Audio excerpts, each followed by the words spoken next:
हम्म। तो ये जो पेपर है, ये मई अक्टूबर नवंबर 24 टू का पार्ट 2 है। ओके। पार्ट 1 कल हमने डिस्कस किया था, मतलब इसके ऊपर वाले जितने क्वेश्चंस हैं, क्वेश्चन 8 से पहले वो हमने यस्टरडे डिस्कस किए थे। आज हम यहाँ पर आ गए, ठीक है।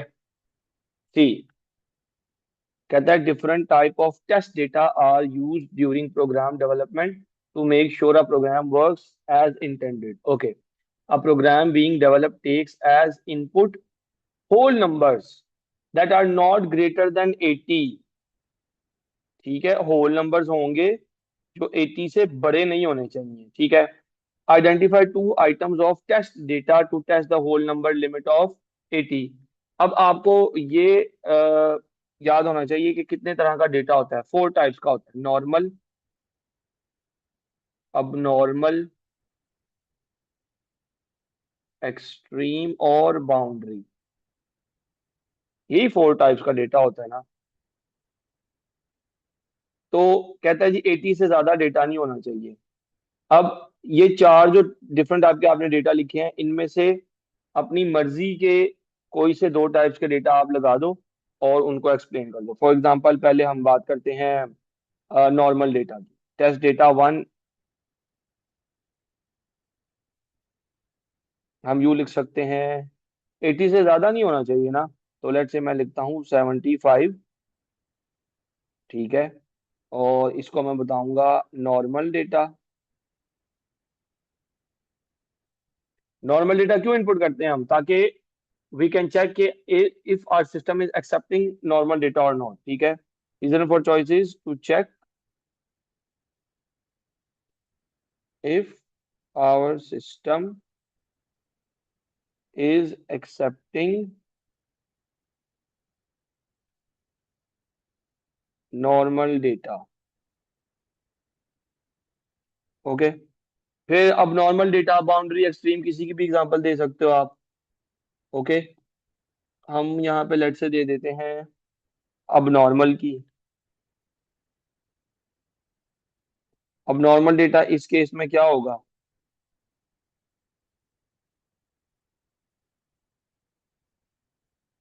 कोई भी डेटा जो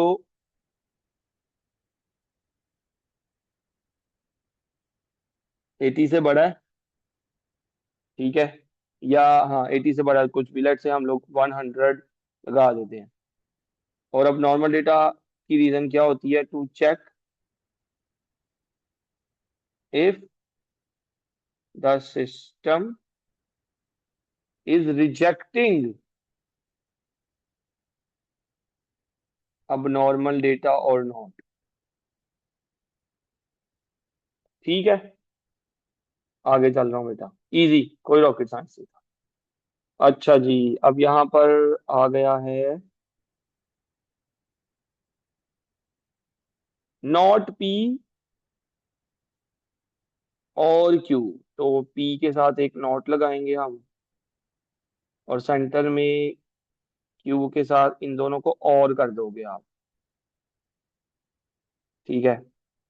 फिर क्यू एक्स और आर होगा। क्यू से एक और इनपुट निकलेगी, आर से एक और इनपुट निकलेगी, ये दोनों आपस में एक्स और हो जाएंगे। ओके। और फिर ये दोनों आपस में नैंड हो जाएंगे। ओके। ये निकली है इसकी डायग्राम, जिसको हम लॉजिक सर्किट कहते हैं। ओके, आगे सुने। मैं ये कंप्लीट करने लगा हूँ। ओके, क्योंकि मैं काफी दिनों से ये सॉल्व नहीं करके दिखाया, तो मैं आज ये सॉल्व करता हूँ। इस लॉजिक एक्सप्रेशन को मैं अपने पास आसानी के लिए यहाँ लिख लेता हूँ। नॉट पी और Q NAND Q XOR R. अच्छा जी, अब सबसे पहले देखो, लेफ्ट साइड से स्टार्ट करेंगे। तो सबसे पहले मुझे नॉट पी निकालना पड़ेगा, ठीक है। नॉट पी, नॉट पी का मतलब है पी को रिवर्स कर दें। 1111 0 0 0 0, ठीक है। अब नॉट पी को क्यू के साथ और कराना है। ओके। आई विल से और प्लस होता है, ठीक है, मतलब नॉट बी, मतलब इस कॉलम को क्यू के साथ मैंने प्लस कराना है, तो 0 + 1 1, इधर भी 1 1 1 1 1 1 एंड 1। ओके, फिर क्यू एक्स और आर होगा, क्यू एक्स और आर। एक्स और कहता है सिमिलर इनपुट्स 0, डिफरेंट इनपुट्स 1। तो देखो ये सिमिलर इनपुट्स हैं 0, डिफरेंट इनपुट्स हैं 1, डिफरेंट 1, 1 1 सिमिलर है 0, 0 0 सिमिलर है 0, 0 1 डिफरेंट 1, इधर भी डिफरेंट और इधर 0 आ गया। ओके। अच्छा, अब ये वाला जो कॉलम निकला है और ये वाला जो कॉलम निकला है, इन दोनों के दरमियान एक नैंड होना है। ओके, एक नैंड होगा, नैंड मतलब एंड का रिवर्स, ठीक है। तो 0 × 1 इज 0, लेकिन आएगा 1, 1 × 1 0 होता है, 1 × 1 1 होता आ जाएगा 0, 1 × 1 1 होता आ जाएगा 0, 1 × 0 होता 0 है 1 आ जाएगा, 1 × 0 0 होता है 1 आ जाएगा, ठीक है। 1 × 1 1 होता है 0, 1 × 1 1 होता है 0, 1 × 0 0 होता है, तो ये फाइनल आंसर। जी ठीक है, इजी था ना।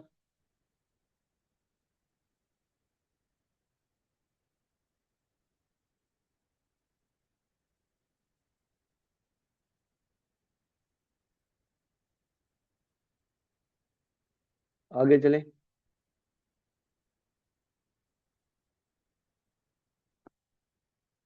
आगे सुनो बेटा।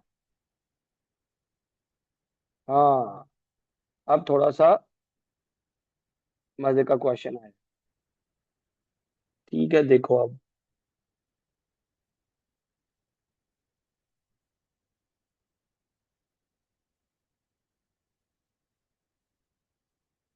अम,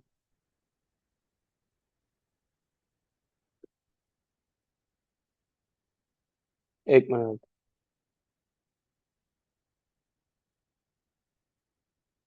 यहाँ पे कुछ गड़बड़ लग रही है मुझे, let me see. Not P, तो यहाँ पर 0 आ गया, ठीक है। नॉट पी को और कराया था क्यू से, मतलब इस वैल्यू को इसमें प्लस किया था, तो 0 + 0 यहाँ पर 0 आना चाहिए, ये मैंने गलती की है। ओके, तो इस आपने भी अपना क्वेश्चन 3 टाइम्स रीचेक करना है, यहाँ पर आना चाहिए 0, क्योंकि देखो ये नॉट पी की वैल्यू जब क्यू के साथ आपस में प्लस हो रही थी ना, और हो रही थी, यहाँ पर आंसर 0 आना चाहिए था। अब इस 0 को जब हमने इस 1 के साथ मल्टीप्लाई कराया फ्यूचर में, तो आंसर निकलता था 0, लेकिन आना चाहिए यहाँ पर 1। ओके, तो यहाँ पर 0 की बजाय 1 आना चाहिए, ये वाला।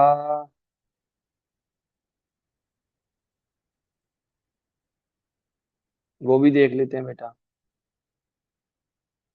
ये वाला कह रहे हो ना तैयब, इसमें नॉट पी तो 0 आ गया, 0 के अंदर जब 1 प्लस कराया, 0 के अंदर 0 प्लस कराया, इधर भी 0 आना चाहिए। ओके, और जब 0 को 0 से आप नैंड करवाओगे, आंसर 0 आता, लेकिन वो यहाँ पे ये फाइनल आंसर ठीक आ रहा था, एग्जामिनर ने फाइनल आंसर ही देखना होता। ओके, लेकिन आपने गलती बिल्कुल ठीक पकड़ी है, फुल मार्क्स फॉर दैट। ये वाली रो में भी बजाय इसके, देखो, नॉट पी प्लस होना था क्यू के साथ। ओके, और ये दोनों आपस में प्लस होकर यहाँ पर 0 आ जाना चाहिए था। गुड यार तैयब, चलें आगे। अच्छा, कहता है एक ऐसा सूडो कोड लिखें, allow a line of text to be input to an appropriate variable. Easy. Store this line of text in a text file called main.txt. Calculate the length of the line of the text and output the text in lowercase along with its length. Store the lowercase line in the text file called lowercase.txt. अब आप देखें, हमने इसमें file handling भी करनी है। Okay, file handling में हमें डेटा को रीड भी करना है और राइट भी कराना है। रीड करना है मेन डॉट टी से और राइट करवाना है लोअर केस डॉट टी में। लेंथ भी कैलकुलेट करनी है, तो लेंथ की लाइब्रेरी रूटीन लगेगी और हमने उसको लोअर केस में भी करना है, तो एल केस का जो लाइब्रेरी रूटीन है वो भी लगेगी। ठीक है, अब आप देखें, जब हमें फाइल हैंडलिंग करनी होती है तो उसने क्या है, एक लाइन ऑफ टेक्स्ट को आपने रीड करना है।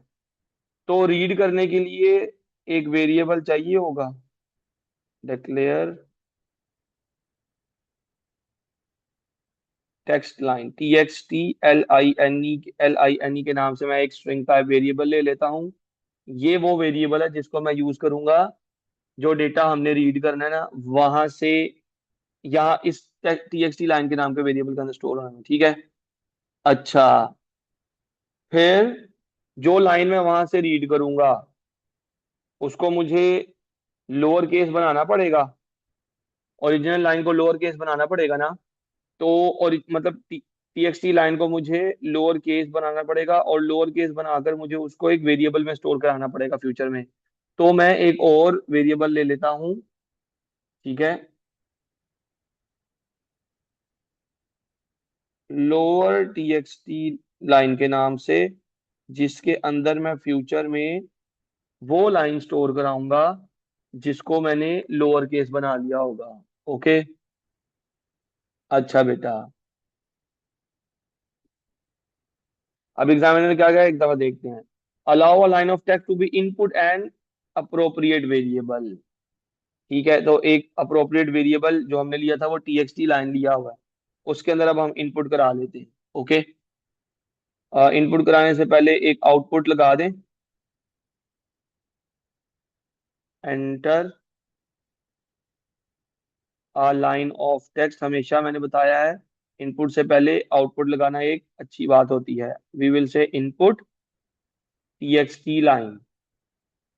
ठीक है, टी लाइन के वेरिएबल के अंदर यूजर एक लाइन ऑफ टेक्स्ट स्टोर करा देगा।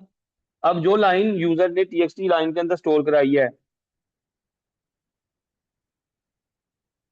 उसको हमें स्टोर कराना है किधर, मेन डॉट टी में। इधर बेटा मेन डॉट टी में। ओके, तो अच्छा, दोनों जगह स्टोर ही कराना है। ये देखो यहाँ पे भी स्टोर कराना है और लोअर केस बनाकर इधर भी स्टोर ही कराना है। तो हमने राइट करना है, रीड नहीं करना। ओके, तो वी विल से ओपन। ठीक है, ओपन का ही फंक्शन लगेगा ना, ओपन की कमांड लगेगी। Will say open file, Hasan को yes, we will say open file. कौन सी फाइल ओपन करनी है, एग्जामिनर ने बताया हुआ मेन डॉट टी एक्सटी किस पर्पस के लिए, we will say for write, ताकि हम उसके अंदर राइट करा सकें। ठीक है ना, ये जो बेटा इनपुट कराया है टेक्स्ट लाइन के वेरिएबल के अंदर डेटा, उसको हमने मेन डॉट टी के अंदर स्टोर कराना है ना, इसलिए राइट करेंगे। और फिर मैं कहूंगा कि राइट फाइल। ठीक है, ये वो फंक्शन है। ठीक है, राइट फाइल करो किस फाइल में, मेन डॉट टी के अंदर क्या स्टोर करो, टी लाइन के नाम के वेरिएबल के अंदर जो भी लाइन स्टोर हुई हुई है। यही कहा था एग्जामिनर ने। और अब हम इस फाइल को क्लोज कर देंगे, मेन डॉट टी। इतना मैं आपको रन करके दिखा रहा हूँ। इससे क्या होगा, टी लाइन के नाम से एक वेरिएबल रेडी हो जाएगा। ठीक है, लाइन वन से। लाइन टू से क्या होगा, तैयब, हसन, खदीजा, बेटा गौर से सुनो। एक लोअर टेक्स्ट लाइन के नाम से भी एक वेरिएबल रेडी हो जाएगा। लाइन थ्री से क्या होगा, स्क्रीन पर लिखा नजर आएगा, enter line of text. Line four से क्या होगा, आप लेट से लाइन लिखते हो, वी आर सी एस, आपने ये line of text text line के वेरिएबल के अंदर स्टोर करा दी। लाइन 5 से क्या होगा, आप कह रहे हो कि मेन डॉट टीएक्सटी को ओपन करो, क्योंकि आप उसके अंदर डेटा स्टोर या बुकिश लैंग्वेज में या फाइल हैंडलिंग की लैंग्वेज में राइट कराना चाहते हो। और फिर आप कहोगे राइट करो फाइल के अंदर डेटा, किस फाइल के अंदर, मेन डॉट टीएक्सटी के अंदर, कौन सा डेटा, टेक्स्ट लाइन के अंदर जो भी पड़ा हुआ है। तो वो जो मेन डॉट टीएक्सटी है, उस फाइल के अंदर ये चीज स्टोर हो जाएगी, V R C S, store हो गया, और वो फाइल क्लोज हो जाएगी और ऑपरेशन सक्सेसफुल हो जाएगा। अच्छा, ये तो आधा काम किया। अब हमने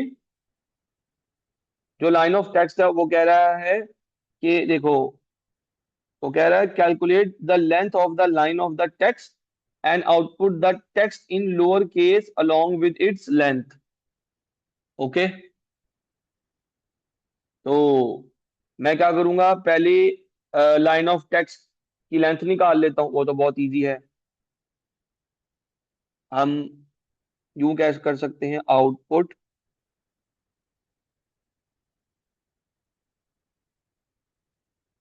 लेंथ किसकी, T X T L I N E, ये आउटपुट हो गया टेक्स्ट लाइन। और क्या चीज आउटपुट करानी थी, और हमने आउटपुट कराना था इसको लोअर केस बना के, लेकिन लोअर केस बना के आउटपुट कराना था, calculate the length of the line होता है and output the text lower case along with its length.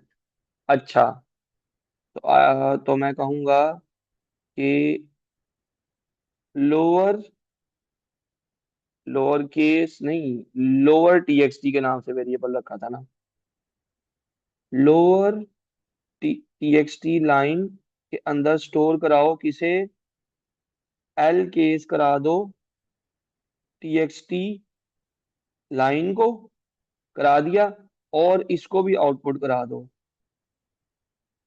Output lower TXT L I, यानी सिर्फ यहां तक क्या होगा देखो, यहां तक ये होने लगा है बेटा कि क्लोज तक तो समझ आ गया था। इससे क्या होगा, जो भी टेक्स्ट लाइन की लेंथ है वो निकल के सामने आ जाएगी, जो कि है 1 2 3 4 5 6 7 8 9। इससे उसकी लेंथ 9 जो है उस स्क्रीन पे आउटपुट हो जाएगा। और सारा data V R C S में, सी एस कैपिटल लिखा हुआ है, सब कुछ लोअर केस बन के लोअर टेक्स्ट लाइन के वेरिएबल में स्टोर हो जाएगा। और सारी चीज स्क्रीन पर as a lower case print भी हो जाएगी प्रिंट। ओके, अब आखिरी काम ये करना था, store the lower case text line of text in text file called lower case. तो इसका मतलब है हमें ये वाली फाइल भी ओपन करनी पड़ेगी, open lower case dot T X T for write, क्योंकि उसके अंदर भी डेटा स्टोर कराना है ना। And we will say, store कराना डेटा, तो we will say write file, किस फाइल में, lower case dot T X T में डेटा राइट कराओ, कौन सा, ये वाला वेरिएबल लोअर टेक्स्ट लाइन,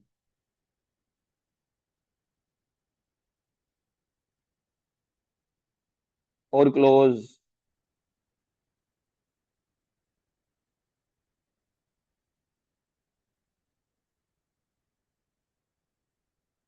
कौन सी फाइल क्लोज करनी है, lower case dot T X T. हाँ जी, जरा यहाँ तक यस नो करके बता दो, ये क्वेश्चन समझ आया है। मैंने ब्रेक डाउन किया और आहिस्ता आहिस्ता समझाया ताकि आपके तसल्ली से समझ आए। हसन बड़ी लेट क्लास ज्वाइन की है यार, कल से मेरा बेटा टाइम पे आना है। ओके, आगे चल रहा हूँ।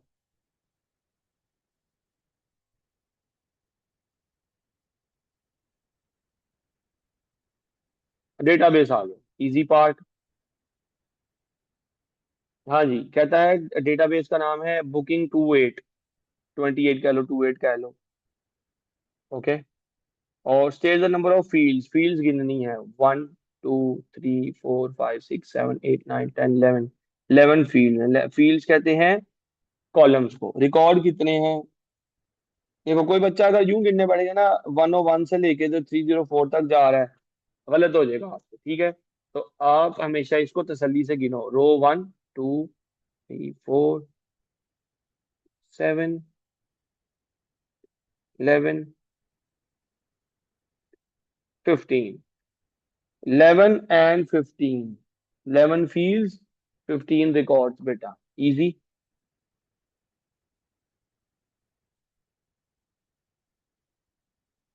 कहता है टाइप को आप प्राइमरी की क्यों नहीं रखोगे,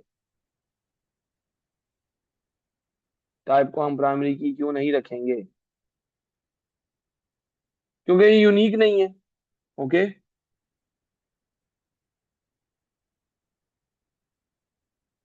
because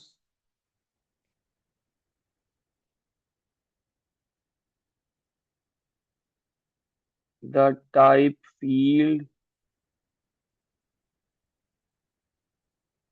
contains repetitive values। Okay, SQL आने लगी है, नहीं अभी वो डेटा टाइप पूछा है। कह रहे जी बताएं ये जो डेटाबेस है इसके अंदर आप अल्फा न्यूमेरिक किसको रखोगे, अल्फा न्यूमेरिक हम रखेंगे रूम नंबर को, क्योंकि इसमें अल्फाबेट्स और न्यूमेरिक्स दोनों हैं। तो रूम नंबर, बूलियन किसे रखेंगे, बूलियन तो ये आप देख रहे हैं मंडे ट्यूसडे वेंसडे में से कोई भी एक रख सकते हैं। मंडे, रियल पॉइंट वाली वैल्यूज होती हैं, तो वो आएंगी रेट, रेट और गेस्ट इंटीजर होंगे। यस, ठीक है। अब वो कह रहे हैं एसक्यूएल आपने बनानी है। अच्छा आंसर लिखना है, तो मैं इसके लिए ना स्प्लिट करा लेता हूँ।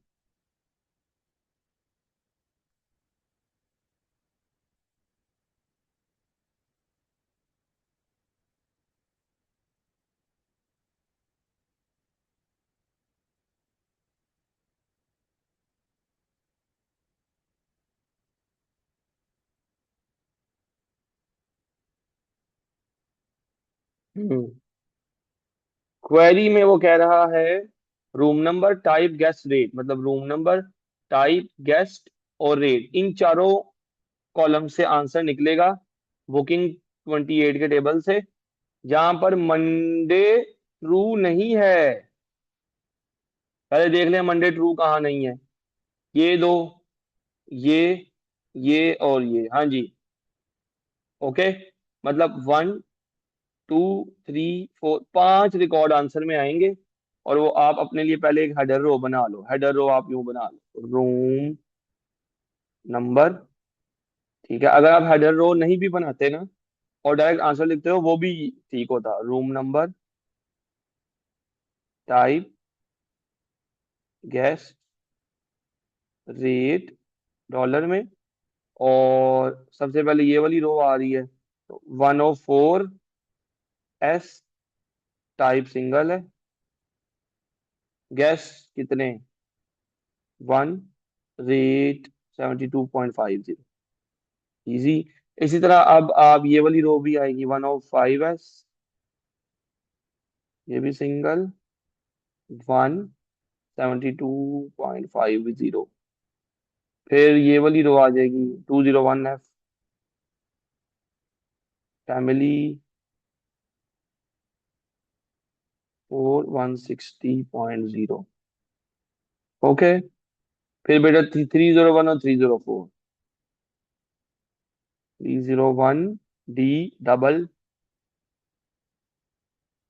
200, देन 304 पी स्वीट 6700। ले लो बेटा ये फाइनल आंसर आ रहा है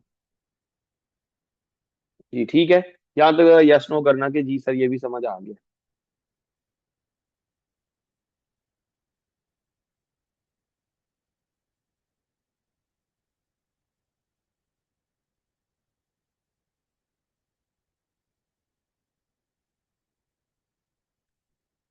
ओके, ओके।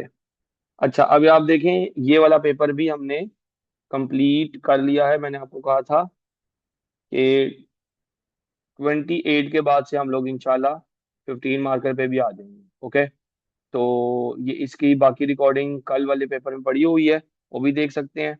और ये इसकी भी मैं रिकॉर्डिंग आपको सेंड कर दूंगा आज ही। जो मैंने आपको लिंक दिया हुआ है ना, उसके अंदर ही सारी रिकॉर्डिंग्स आया करती हैं। ओके।